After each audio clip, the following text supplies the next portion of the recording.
Today we're taking a quick look at the brand new 35mm f1.4 hybrid lens from Canon, as well as their new EL-10 Speedlight. Now we only had a day to play with the 35mm and gather some first impressions, but they're pretty good first impressions.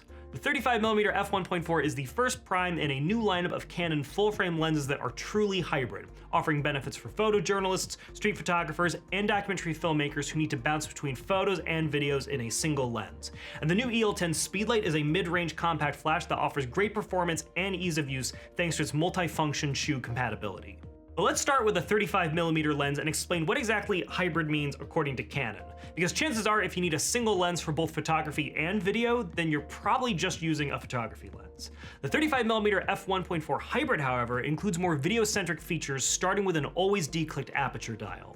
Now this is found in cine lenses, and it allows video shooters to smoothly increase or decrease their exposure, letting you move from light to dark areas in a single shot without the awkward bumps in exposure caused by a clicked aperture dial.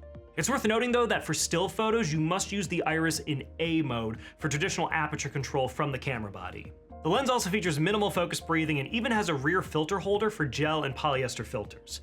But while it has these cine lens benefits, it's also fully autofocusing, and beyond that, this is Canon's first ever voice coil motor powered lens. This offers extremely high power linear focus and provides smooth autofocus performance for both photography and video.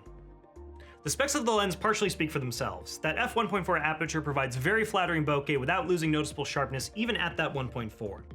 It's also compact, coming in at 99.3mm by 76.5mm with a weight of just 555 grams. It has a minimum focusing distance of just 0.28 meters, and when you combine that with the 35mm focal length and the f1.4 aperture, you can get some really impressive results. Now the lens isn't stabilized, but it's fast enough and wide enough that we didn't encounter any real issues with stability in our tests. It's also weather resistant, features a custom function button on the side, and the body overall includes 14 lens elements in 11 groups. A quick heads up on this though, when the lens is powered off, the floating elements will kind of just be chilling in there, so you might hear a rattle if you shake the lens while it's turned off. Do not panic, this is normal. On behalf of B&H's returns department, we promise that your lens is working fine. But Canon also released a brand new speedlight today, the EL-10. This sits between their EL-5 and EL-100 speedlights and is perfect for either first-time flash buyers or those looking for a more modern setup.